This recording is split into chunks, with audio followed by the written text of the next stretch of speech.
2018లో చిప్పగిరి దర్గాలో వచ్చాడు. దర్గాలో మొహర్రం పండుగ. అప్పుడు మొహర్రం పండుగలో వచ్చేసి ఆయనతో కలిసి చెప్పారు, అయ్యా నా భూమి గురించి ఈ విధంగా జరిగితే గుజరీ రౌఫ్ వాళ్ళు వీళ్ళంతా నాదంటున్నారని. అందరు నాదంటారు, ఖాళీ ఉంటే నా భూమి అందరూ వస్తారు, దయచేసి నాకు ఏదైనా హెల్ప్ చేయండి అంటే ఆ పేపర్స్ అన్ని తెచ్చి ఇమ్మన్నారు. మా ప్రభుత్వం వచ్చే వరకు వెయిట్ చేయి, వచ్చిన తర్వాత వాళ్ళ నరాలు కోసైనా నీకు ఇప్పిస్తా అన్నారు.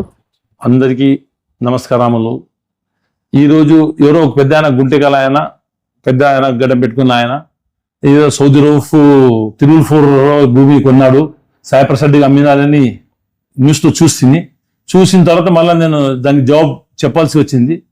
ఏమని ఆయన ఎవరో తెలియదు, నేను యా తిరుల్ఫూర్లో భూమి నా పేరు మీద ఏం లేదు, నేను యా సైప్రస్ రెడ్డి కానీ అమ్మలేదు. అది అసలు నేను కొనలేదు, అమ్మింది ఎక్కడ అమ్ముతాను, కొనితే అమ్మింది, నా పేరు మీద భూమి లేదు. ఏమైనా నా పేరు మీద భూమి ఉన్నట్టు నేను లీగల్ నోటీస్ కోర్టు ద్వారా పంపి దాన్ని నేను జవాబిస్తాను, అంతేగాని దానికి సైప్రస్ రెడ్డికి సంబంధం లేదు, నాకు సంబంధం లేదు. ఊకే ఇది చేసి చేయదు తప్ప దయచేసి నువ్వు గుండెగల ఆయనంట, నేను ఎప్పుడు నేను చూడలేదు, ఇప్పుడు ఫస్ట్ సార్ చూడడము. దయచేసి ఇట్లాంటి చెప్పవద్దు, ఎందుకంటే వయసు నువ్వు చాలా పెద్ద మనిషి ఉన్నావు, దయచేసి మనిషిని చూసి మాట్లాడితే బాగుంటుందని నా కోరిక.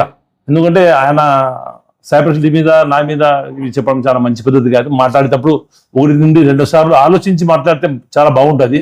మాట్లాడేటప్పుడు ఏదైనా మీ దగ్గర డాక్యుమెంట్స్ ఉండాలా, పేపర్స్ ఉండాలా, చూడాలా, చూసేవాళ్ళు కానీ పెద్ద మనుషులు మీ దగ్గర ఏముంది అప్ప ఆధారము త్యాప అని చూసి వాళ్ళని చదవాలా, చదువున్న తర్వాత మీడియాలో చేయాలా.